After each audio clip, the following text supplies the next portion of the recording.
옮기지 않으려고 했는데 전염성이 너무 강해가지고 아무리 손 소독제를 해도 금방 일주일 사이에 번지더라고요. 가족 모두가.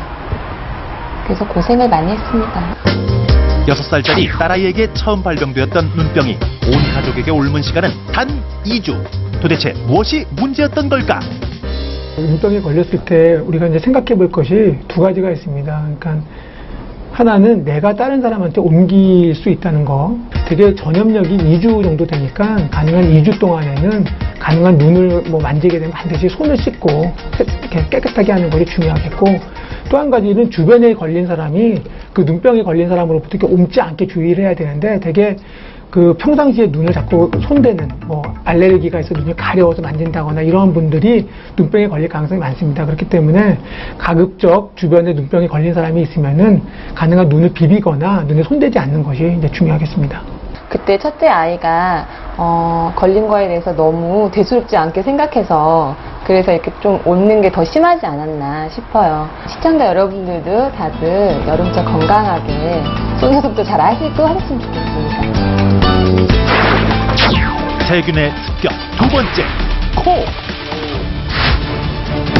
지난 한 해 이것으로 인한 입원 환자 수는 무려 27만 명. 경제적 손실은 연간 4천억에 이를 정도로 국민들의 삶을 뒤흔드는 이 질환의 정체는 바로 폐렴. 세균의 습격을 막는 법. 에어컨 바람이 폐렴을 불러올 수 있다. 에어컨 바람. 폐렴은 흔히 겨울철 질환이라 알려져 있지만 요즘 같은 여름철에도 그 발병률은 계속 증가하고 있다고 하는데, 그 원인은 바로 에어컨. 어째서 에어컨이 폐렴을 유발할 수 있는 걸까? 에어컨에 있는 냉각기나 냉각수가 오염되는 경우 폐렴을 잘 일으키는 레지오넬라균이 쉽게 서식합니다. 따라서 오염된 에어컨에 장시간 밀폐된 공간에서 노출되는 경우 레지오넬라 폐렴이 쉽게 발생할 수가 있습니다. 그 외에도 에어컨으로 인해 실내 온도가 지나치게 낮은 경우 신체가 적응하는 데 어려움을 겪어서 냉방병이 쉽게 발생을 합니다. 이로 인해 신체 면역력이 저하되고 세균이나 바이러스 감염에 취약해질 수가 있습니다. 여름 감기와 증상이 비슷하여 쉽게 방치될 수 있는 질환 폐렴은 심할 경우 뇌수막염으로 이어져 생명까지 위협할 수 있기에 예방 및 빠른 진단이 중요하다. 따라서 노약자와 어린이는 밀폐된 공간에서의 오랜 활동을 피하고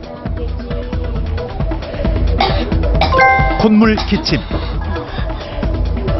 오한, 발열 등의 여름 감기 증세가 일주일 이상 지속되거나 기침으로 인해 가슴 통증이 느껴질 경우 폐렴을 의심, 빠르게 병원 진료를 받는 것이 좋다.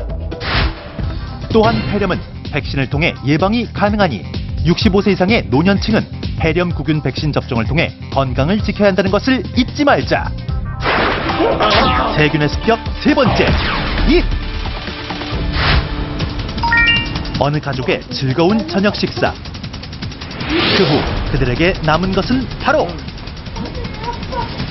온몸의 발진과 구토, 그리고 설사로 인해 발생되는 심각한 탈수 증상이었다고 하니 그들을 이렇게 만든 주범은 바로 식중독. 여름철 실온에 방치된 음식에서 식중독균이 발생되는 시간은 겨우 2시간. 이러한 음식을 무심코 먹는다면 가벼운 탈수 증상에서부터 심할 경우 생명을 앗아가는 식중독균에 감염될 수 있다는 것.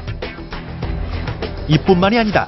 사람들이 무심코 하는 또 다른 습관이 식중독을 일으킨다고 하니 세균의 습격을 막는 법.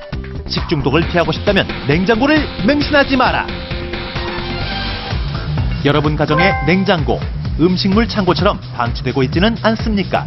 실제 한 가정의 냉장고를 확인해봐도 각종 음식들로 빈 곳이 없는데, 이런 냉장고 과연 식중독균에 안전할까? 직접 위생검사 측정기를 통해 확인해봤다. 실제 가정집 3곳을 직접 방문하여 음식물이 놓여있는 냉장고 선반은 물론 식재료들이 닿는 곳곳을 위생 면봉을 통해 꼼꼼히 문질러 냉장고 오염 수치를 측정해 보았는데, 냉장고 실내 오염의 평균 수치는 약 500에서 1000 RLU. 가정집 3곳의 냉장고 오염도 검사, 과연 그 결과는 어떻게 되었을까?